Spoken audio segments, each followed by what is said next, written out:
Hey everybody, and welcome back. So if you're new to the channel, please take a minute, click subscribe so that you can kind of follow as I put new videos up. So we're going to continue with the pie series today that, you know, for better or worse, is what I'm fixated with at the moment. And this is the quintessential classic American apple pie. And I think everybody needs this in their repertoire, right? You know, I mean, I think cooking in a lot of ways is about having a repertoire. You need a few things in your arsenal, or a lot of things, depending on how adventurous you are, that you know frontwards and backwards, and that you're just absolutely fluent in them, like a musician with their repertoire. You know, they'll know a music piece frontwards, backwards, and can basically do it without thinking. Now, the whole point of the damn series here is the fact that baking is not in my repertoire, right? So all of this is very new to me, and I'm trying to push, I'm trying to grow, I'm trying to expand my horizons, I suppose, if you will. So let's talk about the ingredients for apple pie for just a minute. You know, obviously, it comes down to the apples. You're going to want to use your favorite eating apple. Don't do that Red Delicious stuff. It's just, you know, we're better than that as a species, okay? My favorite is Honeycrisp, Granny Smith. You can do a combo. Just check them out, right? Then you're going to take your apples and you're going to slice them. You're going to use about a half a cup of sugar, half a cup of brown sugar, half a cup of flour, juice of half a lemon. Put your apples in a bowl, squeeze that lemon on it, keeps them from oxidizing and turning brown. Add your sugars and your flour. Throw a little cinnamon, throw a little nutmeg. Throw allspice. You know, they've even got that can of apple spice, you know, spice. I'm sure that that's fine. It's got a little bit of everything, you know. Using the store-bought crust today because I'm not ready to tackle pastry. As I said in the Granny's Chocolate Pie video, you know, pastry is going to be for another day, and we may do that together. Right now, I'm focusing on fillings, right? Let's see, where was I? I'm using the store-bought crust. That's where I was. Then you're going to spread that out on your pie plate. Dump your filling in there. Then top it. Crimp the sides. Vent the holes, you know. And then brush it with some egg wash. Sprinkle some white or brown sugar on top with a little cinnamon. 400-degree oven for about 45 to 50 minutes. Keep an eye on it. And then let it cool all the way down. Right? Because you're going to want that good deliciousness to kind of set and be incredible. Serve it with some ice cream and you're going to be good to go. And let's face it, if it sucks, it sucks. But in all honesty, how bad can apple, cinnamon, brown sugar, white sugar really be in the long run? Anywho, let's get started with this thing and we'll see how it goes.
tell you one damn thing.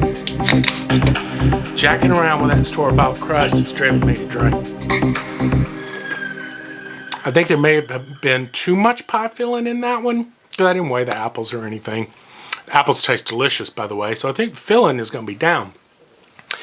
But it does have me wondering if maybe homemade pastry might be a little bit easier to deal with. I don't know. We're going to have to see. Cheers. The polite term, I should say, for an ugly pie is rustic. And y'all, mine is rustic as F. Okay, let's give this a taste and see. Not so sure on a first attempt on this one. Let's see.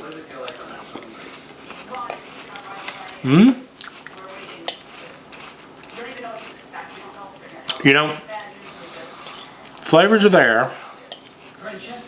I think it needed to cook longer. It's a big ass pie. Getting a little crunchy on the apple. But cinnamon and the brown sugar and all that, certainly on point. So, I don't know. I'll have to think about this one. I would think that when you went to reheat it, you know, to put your ice cream on top of it, because, you know you're going to do it, it might be alright. You know what? I'll give it a C+. Flavors are there, but I just think the apples needed to be a little bit softer. That said, I'm not going to stop eating the damn thing. Anyway, that's it. Push out of your comfort zone, like I've been saying. You know what? I'm going to back that up for just a minute. I'm not changing the grade, because I do think that there's some room here. But the more I'm eating this, the crunch with the goo, the crunch of the apple with the goo of the, you know, liquid of the filling, combined with that crust, isn't too bad. Something to think about. Now we'll see you next time.